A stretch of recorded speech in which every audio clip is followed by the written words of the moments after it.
Good morning, ladies and gentlemen, and welcome back to the Toon Review for the latest Newcastle United news. And of course, we will discuss Eddie Howe's press conference as he has been speaking to the media this morning ahead of the massive game at St James's Park tomorrow night, of course, against Arsenal. 2-0 up. Can we hang on? Can we get enough out of the game to see us back to Wembley for the second time in 3 years? I damn well hope so. Damn well hope so. If you do enjoy the show this morning, guys, as usual, please give it the thumbs up. And if you're new to the channel, please do subscribe as we aim for 36,000 subscribers. And also you can support the channel, of course, in the usual two ways. Membership, which is the join button underneath myself. And of course, super chats are available. The $ under the live chat, which guarantees your comment to be read out live on the show this morning. And of course, a massive thank you to Mamaru Records for their continuing sponsorship of the channel. Based in Whitley Bay for all your music needs, vinyl, CDs, music merch, sport merch, gift cards. If you can't get into Whitley Bay to see them, check them out online. That is pinned right at the top of the description. Right. Eddie Howe, of course, has spoken this morning. Yes, he was asked about the transfer window. He was asked about this and that. And I suppose the main thing that we wanted to know from this morning was, how is Joelinton? You know, is there a possibility that he may play? Now, he did say that he was put straight in a leg brace after the game against Fulham at the weekend. We saw that. We saw, various pictures of him in the leg brace. Eddie Howe has confirmed that he no longer has the leg brace. That's been taken off. But he's confirmed that he is a doubt for tomorrow's game. Now, he says that they'll give Joelinton all the time in the world to get himself fit for the game. I'm not sure, guys. We've seen Joelinton now for quite a few weeks. He hasn't looked himself. He definitely, for me, he's either injured or he needs a rest. It's as simple as that. He's been, playing so many games, and I just don't think Joelinton is at 100% fitness right now. I think there is a real struggle there for Big Joe, and I'm not sure whether he's going to be fit, which is a blow. Don't get me wrong; it's a massive blow for tomorrow if Joelinton isn't fit, because we do need him. We need his physicality, but we need a disciplined physicality. We haven't really seen Joelinton disciplined in the last few weeks. He's made some rash tackles. He's got quite a few bookings, etc. And he just looks not himself. When you put in a leg brace like that, and then there's another game literally 3 days later, you kind of wonder and think, is he really going to be fit? I don't think so. And I think it would be ridiculous to play him, actually, if that is the case. We do have replacements there. Eddie mentioned them. The likes of Willock, Lewis Miley, Longstaff, they're all there. And Eddie did say that that's where they do have a bit of depth in the squad at the moment, is midfield. I'm not sure how confident Eddie is about the rest of the midfielders outside of our first 11, because it's clear that Joe Willock has not been playing very well at all. He hasn't performed for... Well, I can't remember the last time, actually, I said, oh, wow, Joe Willock was superb. I can't remember. I simply can't. Sean Longstaff, we know his limits. Could he come in and do a job? Probably. He's done it before. He's done it many, many times when he's had to come in and maybe man mark somebody or just keep defensively sound. And I think tomorrow, I don't care how the game goes. I don't care, as long as we do not lose the game by more than a goal. I don't think I could take sort of extra time or penalties or whatever it may go to. We just need to draw the game, and we've been experts at that in the past, especially against Arsenal. But we've got a good record against them at St James's Park, and I think that's what we need to think about. Eddie said it's a one-off game tomorrow. It's away from the Premier League. The rigors of the Premier League sort of disappear, if you like, for tomorrow. And I kind of agree with him. That we've got 2 cup games now, so Premier League goes on the back burner. However, we're so threadbare in the squad. It is worrying, and I said this multiple times during our stream yesterday that I'm worried about the rest of the season. I'm worried about how this squad copes with the rigors of the amount of games that we've got to play till the end of the season. But February, for me, is going to determine exactly where we go here. We've got some massive games. We've got Arsenal, Birmingham in the Cup. Then we've got Liverpool, Manchester City, Nottingham Forest, all to come in February. So these games are going to come thick and fast. And have we really got the squad depth that we can do anything about it? No, because like we said yesterday, we've got the first 11. Now, the first 11 for me can compete with anybody. That there is no issue with. It's when you start getting injuries and suspensions that you start to think, oh, hang on a minute, have we got the right players on the bench? Have we got any real game changers, etc.? And no, we haven't. We've got maybe one or two that can come on and do a job, but pure quality game changers, we are seriously lacking in that squad. And the rest of the season is going to be a huge worry. Huge worry. Ratchet says we have to win. Paul, don't think about losing. Let's manifest that we turn the run and win, and then make it into a run once again. I agree. This season, obviously now, after the window's closed, this season can go one of two ways. It can either be that we keep all the players fit and they put in fantastic performances week in, week out, and we have a fantastic second half to the season. But the flip side of that is, and I think a more realistic side of that is, we need to worry about suspensions, injuries, because the squad will be decimated. It's pretty straightforward. Graham says, do you rest him and go out of the cup, or do you play him and blow Champions League next season? I mean, these are the decisions that Eddie Howe's got to make. He's got some big decisions to make ahead of the game tomorrow. He's got the Joelinton situation. I'm sure he'll be getting good feedback from his medical staff on that one. But he's also got the centre-back issue as well, which I was disappointed that nobody asked him about again. I was really hoping that somebody in that room this morning would sit and say, Eddie, you have a decision to make at centre-back tomorrow. Fabian Schär, what do you think of his performances at the minute? Do you think that maybe Botman is going to come back in? He's not going to directly answer it. Of course he's not, because he'll not keep he'll keep stuff away from Arteta's ears. But at least ask him, at least give him an option to answer it. So I was disappointed with that, because obviously it's a huge decision tomorrow. But I mean, I want to see Botman back in. I think everybody does. The club are taking a huge gamble this season to somehow get Europe, then have to have a huge summer. I have my doubts about Europe this season now. Well, look, that came up in conversation again as well. When do you as a manager, when do you know what is going to happen in the summer? What funds are available, who we can go for? And Eddie said that those conversations haven't taken place, and it will be a while before we know. They just need to sort out the finances, what has happened from this current transfer window that's just ended, and then they can look forward to the summer. He said that people talking about a war chest, he says, are probably way off the mark. So already he's putting a dampener on the summer, but he's going to do that, isn't he? Because we don't want anyone to know that we've got war chests or anything like that to spend. But they are taking a huge risk.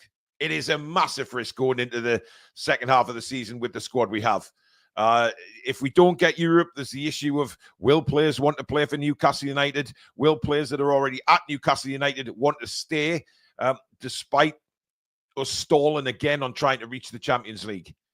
Because I tell you something, it is a big ask for the rest of the season. Massive ask. Barnes is out for a few more weeks. Indeed he is. Mike says, yes, I agree, Paul. I worry about the rest of the season. There's no depth, and if they're long-term injuries, then we are knackered. For me, remember, Paul, we score one, they got to score four. Yes, absolutely. Don't listen, don't get me wrong on that. I think we will score tomorrow. I think we have the players to score, but we need to be better defensively. And Arsenal, after their result at the weekend, of course, as Eddie said, it's a one-off game. So you tend to just put that on the back burner, what they did in the Premier League. It's a one-off game. It's a very different game. The atmosphere is going to be red hot at St. James's Park tomorrow. There is that little rivalry with Arsenal at the minute, isn't there? So you're kind of going to go into that in a completely different atmosphere to maybe what even the Premier League game would be. It's under the lights. It's an intense place to be. It's Newcastle. We know that they like to respond. They respond to the fans under the lights. The atmospheres are biblical at times, and we need to make it red hot for Arsenal tomorrow. And maybe not just for Arsenal, but for our players themselves, to make sure that we come through the game. It's a huge, huge game tomorrow night.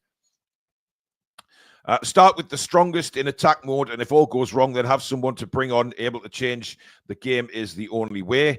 What was Almiron's wages surely not high? Why didn't we keep him if no other plan on other players? Well, they had to sell, and you know, Eddie mentioned that on numerous times about Miggy, but also spoke about Lloyd Kelly, and he had no control over that transfer either. He admitted that this morning.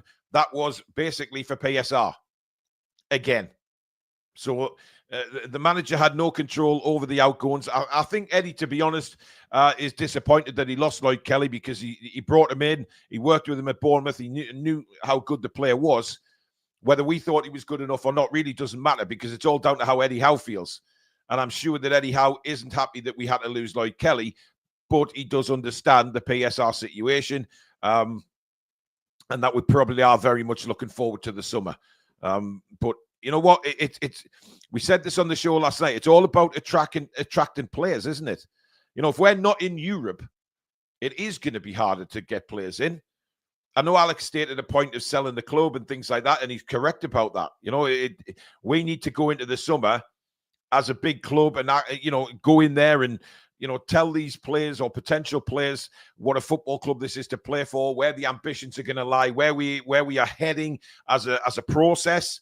But at the same time, players want the pinnacle. Players want the pinnacle of club football. And right now, as we do this, that is the Champions League. It's not the Europa League. It's not the Conference League. Yes, they're good European competitions to try and get going, but to keep your elite players in the same place and happy, you've got to be in the Champions League. It's pretty straightforward as that. PIF do not trust Eddie. Bottom line, if they did, they would be exploring loopholes and selling shares or whatever to counteract PSR in order for us to spend. They want their own man. I mean, that rumor's been kicking around for a long time. And I genuinely do feel sorry for Eddie right now, because he is being put in a very, very difficult situation. But we don't know if he's been put in that situation because of PSR, or whether he's been put in that situation because nobody above him has helped him out in this window and the past few windows. We are not privy to what's going on in the background. We can only speculate. And that is where maybe Newcastle United do need to come out and tell the fans something about what's going on, because that would put it to bed about the manager, put it to bed about the ownership, etc. Eddie's in a difficult spot right now for the rest of the season, because if we go on a losing run, then yes, PIF have an option to get rid of him. Of course they do. But at the same time, that losing run may coincide with injuries and suspensions, and we just have no sudden players to put on the pitch. And how can you blame the manager for that? Now, it may well be that Eddie in the past has not let players go when maybe their time at the club was up, and he's held on to them too long. But we will never know that. We will never know the situation, and you know, about letting players go early and things like that. I just think he's in a real tough spot now. Now, there's many different reasons for that. He has to manage the squad as very best he can now. And he's got to take into consideration fitness, fatigue. That may well hit us later on in the season. We may well go through February, and because of who we're playing, the adrenaline and everything like that against the top teams, that may get us through these games in February. But then when it comes to the rest of the last few months of the season, does fatigue then kick in, and we just can't compete with other teams because they have bigger squads and are able to change things around? And that includes teams either around us or below us. There is a lot of strengthening gone on yesterday in the window, certainly for teams like Aston Villa, who you would think Aston Villa and ourselves, there are the two teams that want to go up and challenge the big boys in the Premier League, or so-called big boys. But Villa yesterday, they strengthened, and they strengthened really well. They got some very good players through the door, and we didn't. So you've got to kind of look at what are we going to do? Chris at Evermore says he's back at it. I'd love Eddie to play Miley if J7 is out, but I see Longstaff. Yeah, it's a big call. It's a big call. But look, whatever he does, we have to, back that starting 11, give them our raw, that Geordie raw, make that intense atmosphere at St James's Park unbearable for Arsenal, put them out the game, and just get through to the final. And then we've all got that to look forward to at the back end of the month. And it's critical, I think, that we get to the final, because if we lose tomorrow and we don't make the final, that will have a horrendous effect on our morale, in my opinion. We've then got to go to Birmingham, who are top of League One. They will see that as an opportunity at St Andrews to get a win. Eddie might change a few things around for that game, of course, rest a few. But the season can really go from sky high to zero or stay sky high this month. It's a huge test. Convinced the club have set Eddie up to fail. We won't get Europe now, and the new manager will get the money to spend. Willock has been awful. He can't play over Miley and Longstaff by a mile. Yeah, look, I want to see Miley come in. I'll be openly honest. If out of the three, Longstaff, Miley, and Willock, who would I rather see if Joelinton's missing tomorrow? I see Lewis Miley. Now, people may say, oh, you know, is he physical enough? Is he this? Is he that? But for me, I think Miley has to be given an opportunity. Eddie was asked about Miley this morning and said that he's delighted with the way he is, his performances, his training. He's fit as a fiddle right now, and he's ready to go. Now, Eddie wasn't frightened to throw Lewis Miley in the big Champions League games last season. Was he forced to because of injuries? Maybe. But Lewis Miley did not let him down and performed really well and performed against the top European clubs. So why can't Miley go in there tomorrow against Arsenal and be that same player? There's no reason he can't. Is it a little bit of a risk? Absolutely. Of course it is. But any decision that Eddie makes regarding tomorrow is going to be a risk. Whatever he decides at centre-back is going to be a risk. His tactics, whatever he decides to play tomorrow, are going to be a risk. Everything is a risk tomorrow. But they are risks worth taking, because if they pay off, we make another cup final. Simple as. Martin says, I don't think we will qualify for the Champions League with this squad, but I hope I'm wrong. We need a lot of luck. I would have liked to have seen spending spree in the summer to believe it is going to happen. We have nobody to change the game. Can't for the life of me understand why we haven't utilised the loan market. David, I said that numerous times yesterday. I don't get it. Now, a lot of people said it's because Eddie doesn't like the loan market. He wants to work with players who are committed to the club and will be at the club long term. I think that's his thinking. That's his way of going about things with the loan market. He doesn't particularly like it. Now, I would say that the loan market yesterday was something we should have investigated, because for squad depth, if nothing else, to the end of the season. You know, even if Eddie isn't 100% certain of these loan players and the commitment or whatever it may be, at least it's bums on seats and maybe a bit more quality to come on the pitch than we already have right now. It's not a... You see other teams like Villa, etc., going into the loan market because it's an option for them because of PSR. It's an option to bring in certain players for the rest of the season, which they've gone and done. But we stay dormant. We don't do anything, and it's a massive risk. Keith says, I'd rather make the balance sheet prettier now and won't be tempted to sell our star players if a big offer comes in the summer. Well, of course, that's the opposite side, isn't it? That's the flip side of it. We look after the club. We see through till the end of the season, and then everything changes again, and maybe we are able to revamp the squad. There's players' contracts ending. Certain players will be definitely leaving the club in the summer. That is then our option. That is then our chance to go out and rejuvenate the squad, because that's what it needs right now. Given our performances of late, the squad needs rejuvenating. A couple of guys, 3-4 players to come in and just bring that freshness back to the squad. For me, that's what we need. But whether we do that or not, I have no idea. I just don't know where the club stands right now. In my opinion, Amanda wanted Eddie. Now she's gone. The club want a big name manager to attract players and win trophies. I wouldn't be surprised that they are backing Howe to sack him and get Jose. Oh, God, nah, not Mourinho. I think he's done. How can it be for PSR when we haven't signed anyone in 3 windows? I'm not buying it anymore. I don't know. I honestly don't know. I think they do certainly use PSR has been a big issue for not bringing players in. They've said that pretty much the last 3 windows. You look at the players that have gone out the door and the money that we've got for them against the players coming in, and you kind of think, well, surely there must be some money there. But we don't have the big revenue that other clubs have coming in. And that's another side that I think, we as fans, we need to take a look at and just accept that at the moment, we have not got the revenue that the big boys have.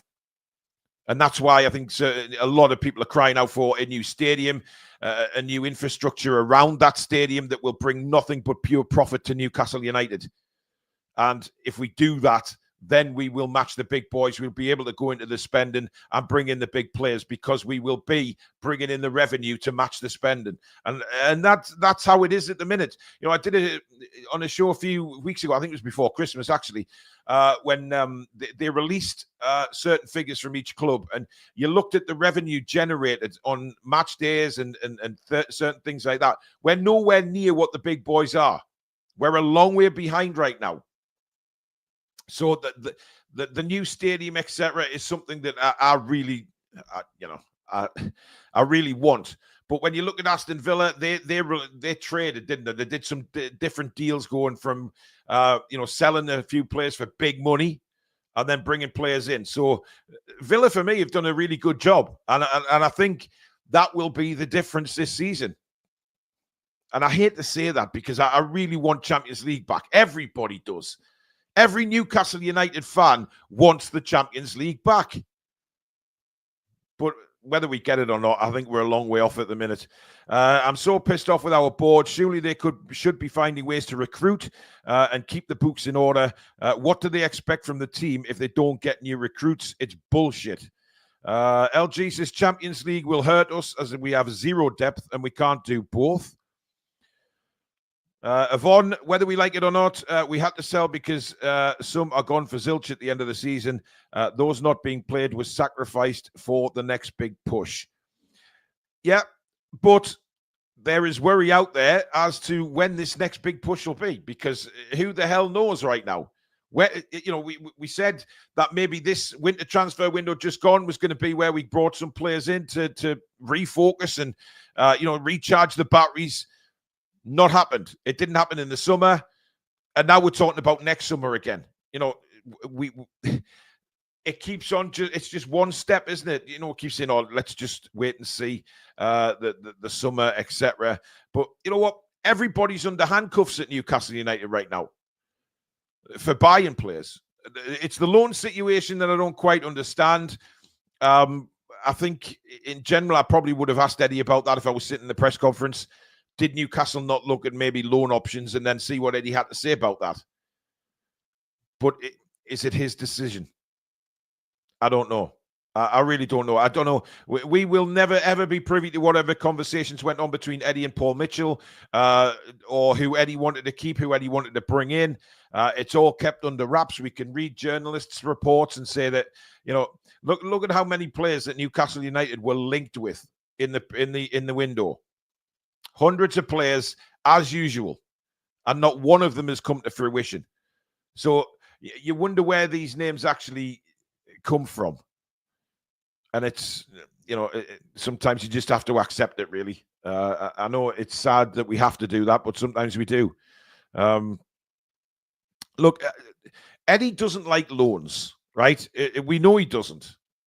But at the same time, we've got no players.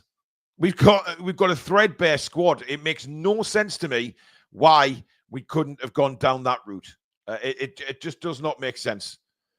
It's a huge risk.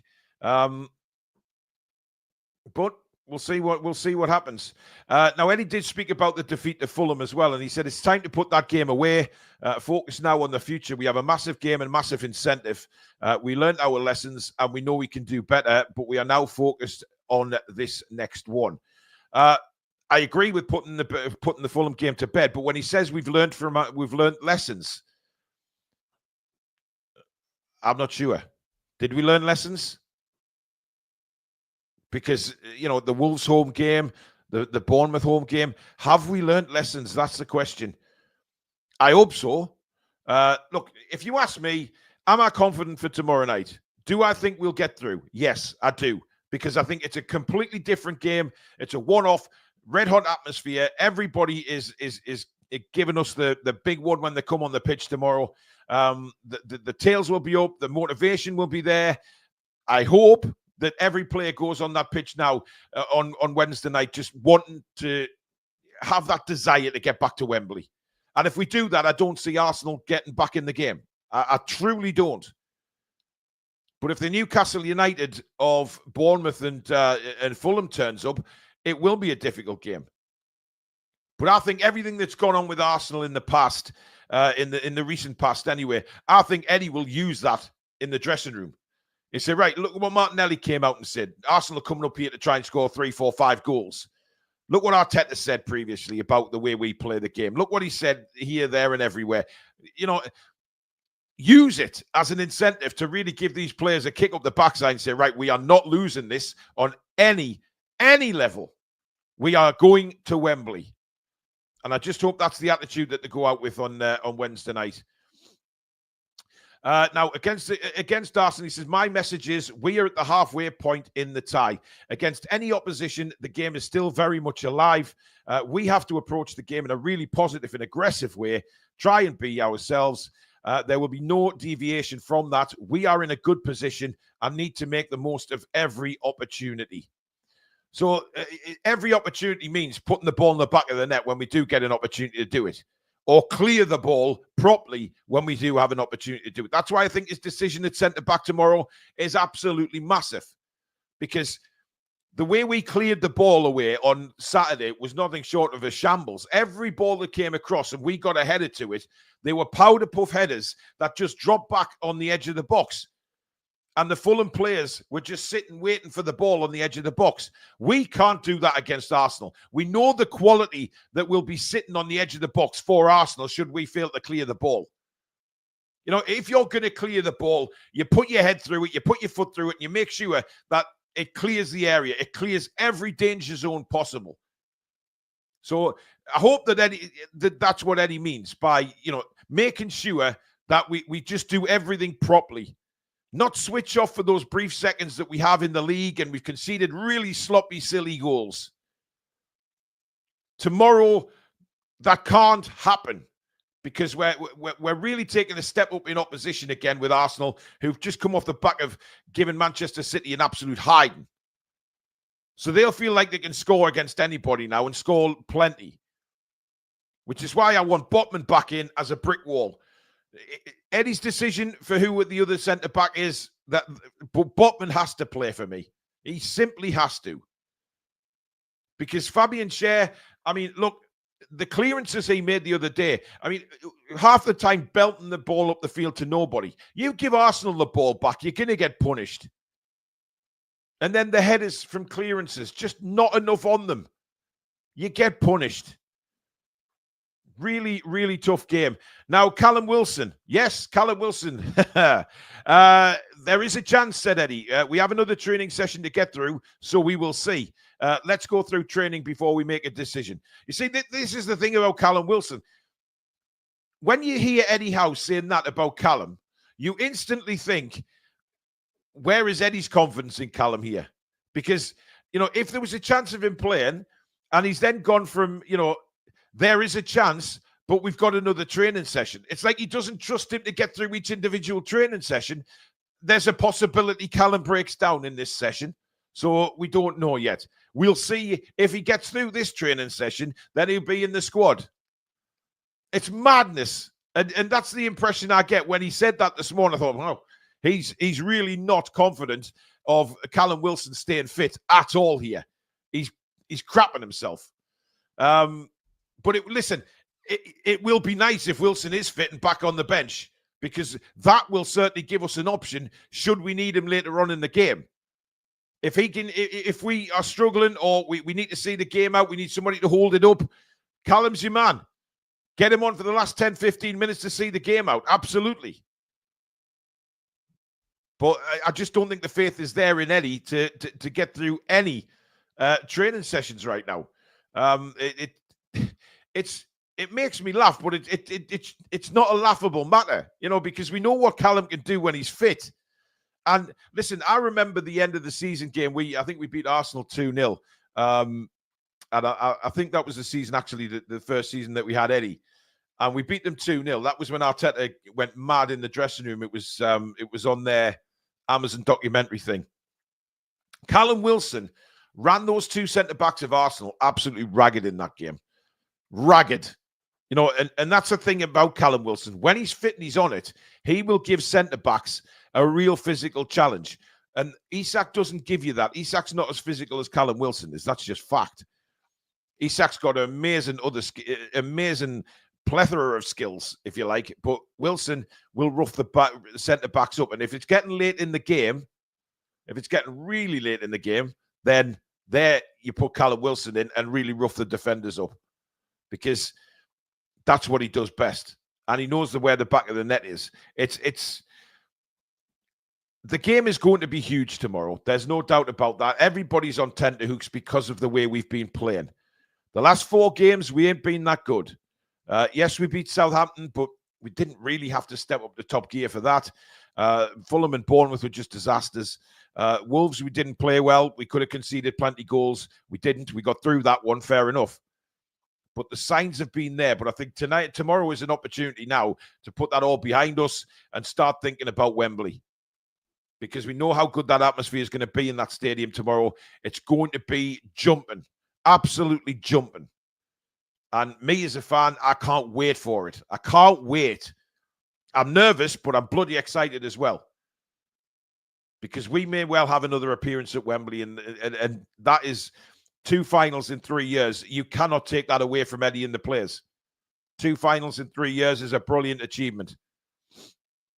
But have we got the squad depth to cope? That is going to be the lingering question in the back of everybody's minds, as well as the manager. Because if the games, I'm not just talking about the Arsenal game, but if things aren't going great for us, and then Eddie looks to the bench to change things, if Callum hasn't made it, where do you turn next? Especially if Joelinton's not fit either. That really does not put a lot of game changers on the bench. It really doesn't. But we have to be positive. We have to be really, really positive about tomorrow. Give the lads what they deserve. Give them everything we've got as fans. Make that ground red hot tomorrow. And then I'm pretty convinced we get through and we go to Wembley. But that is it for the morning news, guys. Thank you very much for tuning in. It's been a pleasure. And if you have enjoyed the show, please give it a thumbs up. And, of course, subscribe if you are new. It is free to do so. We are heading towards 36,000 subscribers. So we really need your help in getting there. We are back tonight at 7 o'clock with the match preview itself. So we'll take a look at the possible lineups, how Arsenal have been doing of late. We'll try and put a Newcastle United side together, find out maybe what Eddie does with the centre-backs. Will Joelinton be fit again, etc., etc. So join me, Alex, Billy, and Lady Sam. All 4 of us are on tonight for the match preview. Look forward to seeing you then. But guys, enjoy the rest of your Tuesday. I'm going to have another kip. I'll see you tonight. Take care. Come back and check out some green.